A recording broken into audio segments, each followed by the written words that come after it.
తల్లిదండ్రులు ఏం చేశారని ప్రశ్నించటం ఇప్పుడున్న జనరేషన్కు కామనైపోయింది. అసలు కన్నబిడ్డల కోసం తల్లిదండ్రులు ఏం చేస్తారో చెప్పడానికి ఒక ఉదాహరణ సరిపోదు. ఏం చెయ్యరో చెప్పడానికి మాటలు కూడా ఉండవు.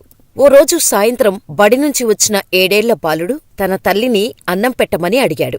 ఇంట్లో సరుకులు ఏమీ లేక వంట చేయలేదా తల్లి. కన్న కొడుకు ఆకలితో అల్లాడుతుంటే చూడలేక ఆ తల్లి గుండె తల్లడిల్లిపోయింది. నేను బతికి ఉండగానే నా కన్నబిడ్డల ఆకలి తీర్చలేకపోతున్నా, ఇంకా నేను బ్రతికి ప్రయోజనమేంటి అని బాధపడింది. ఆ బాధలోనే ఆమె తీసుకున్న నిర్ణయం ప్రపంచం మొత్తం తిరిగి చూసేలా చేసిందా మాతృమూర్తి. చేసిన అప్పులు తీర్చలేక భర్త చనిపోతే తన పిల్లల భవిష్యత్తు కోసం ఈ తల్లి పడిన తపన అంతా ఇంతా కాదు. అందుకే బీబీసీ సైతం ఈమె జీవితాన్ని కవరేజ్ చేసి ప్రపంచానికి ఈ తల్లి గురించి తెలిసేలా చేసింది.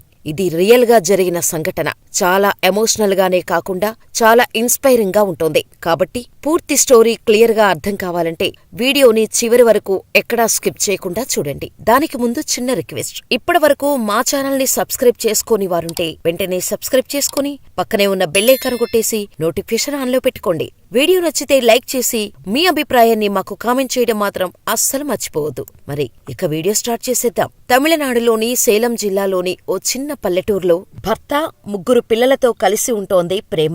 భార్యాభర్తలిద్దరూ ఇటుకల బట్టీలో పనిచేసేవాళ్లు. రోజంతా చెమటోడ్చి సంపాదించిన ఇద్దరి సంపాదనతో వారి జీవితం సాఫీగా గడిచిపోయేది. పెద్ద పిల్లాన్ని ప్రైవేట్ స్కూలుకు కూడా పంపేవాళ్లు. అలా అంతా బాగానే జరుగుతోంది. కాని ఓ రోజు తన భర్తకు ఒక ఆలోచన వచ్చింది. పని నుండి సాయంత్రం ఇంటికి తిరిగొచ్చిన తర్వాత ప్రేమ భర్త ఆమె దగ్గరకు వచ్చి, ఎన్ని రోజులు ఇలా ఇటుకల బట్టీలో కూలీలుగా పనిచేస్తాం? పని అంతా తెలిసిన వాళ్లం, సొంతంగా మనమే ఒక ఇటుకల బట్టీని పెట్టుకుందాం అన్నాడు. దాంతో భర్త ఆలోచన నచ్చి అందుకు ప్రేమ కూడా సరేనంది. తమ ఇటుకల వ్యాపారం ఎలా ప్రారంభించాలో ఒక ఐడియా ఉంది కాని ప్రారంభించేందుకు చేతిలో డబ్బు మాత్రం లేదు. దీంతో తెలిసిన వాళ్ల దగ్గర 2 లక్షల రూపాయల దాకా అప్పు చేసి ఇటుకల బట్టీని ప్రారంభించారు ఆ భార్యాభర్తలు. ఏడాది గడిచింది. లాభాలేమీ రాలేదు. తెచ్చిన అప్పు అలాగే ఉంది. కనీసం వడ్డీ కూడా కట్టే పరిస్థితి లేదు. నెల నెలా అసలు తీసుకున్న అప్పు అలాగే ఉంటోంది. పైగా వడ్డీ పెరుగుతూ పోతోంది. దీంతో ఈ కష్టం నుంచి గట్టెక్కలేనని అనుకున్న ప్రేమ భర్త భార్యాపిల్లల గురించి ఏమీ ఆలోచించకుండానే ఆత్మహత్య చేసుకున్నాడు. ఇటుకల బట్టీ దగ్గర భర్త ఆత్మహత్య చేసుకున్నాడని తెలిసిన ప్రేమ ఒక్కసారిగా కుప్పకూలిపోయింది. అమ్మ ఎందుకు ఏడుస్తుందో కూడా తెలుసుకోలేని చిన్నపిల్లలు.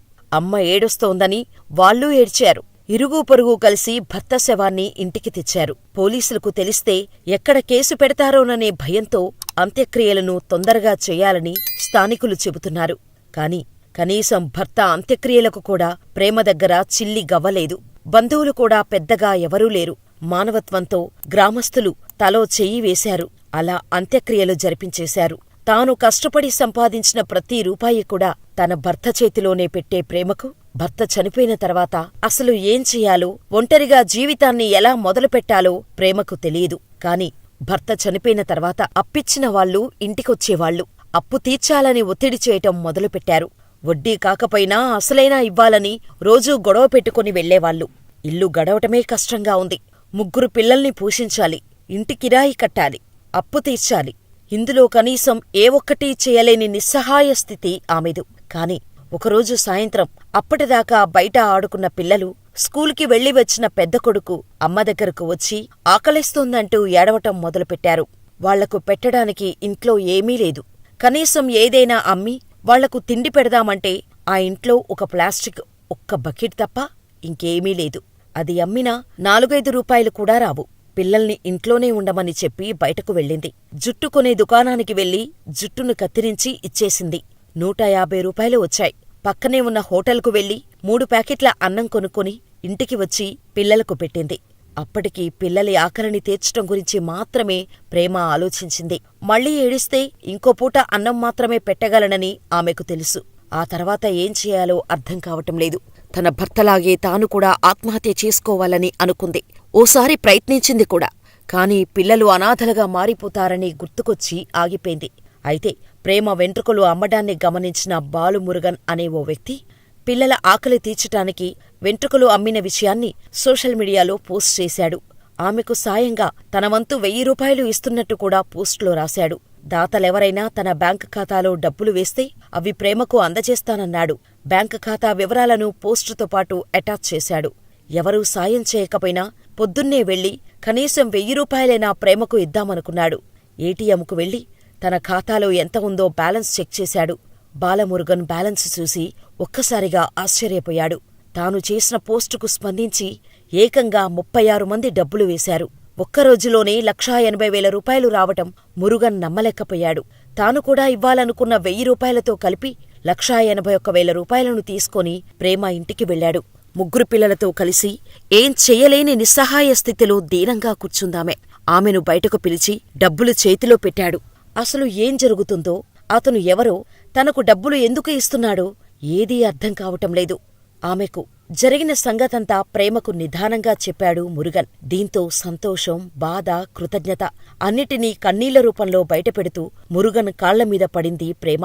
ఇవన్నీ ఒక్కరోజులో వచ్చిన డబ్బులేనని, ఇంకా ఎవరైనా తన అకౌంట్లో డబ్బులు వేస్తే తెచ్చిస్తానని చెప్పాడు మురుగన్. దీంతో ప్రేమ అతని 2 చేతులు పట్టుకొని, ఇవి చాలు, వీటితో నా అప్పు చాలా వరకు తీరిపోతుంది. మిగతా అప్పును నేను కష్టపడి తీర్చుకుంటా. నా పిల్లల్ని కూడా పోషించుకుంటా. నాకు సాయం చేసిన వాళ్ళందరికీ పేరు పేరునా కృతజ్ఞతలు చెప్పండి. ఇంకా డబ్బులు పంపించొద్దని కూడా చెప్పండి అని కోరింది. ఆమె చెప్పిన మాటలు విన్న బాలమురుగన్ కూడా చాలా సంతోషపడ్డాడు. ఎప్పుడు ఏ కష్టం వచ్చినా తనను కలవాలని చెప్పి వెళ్ళిపోయాడు.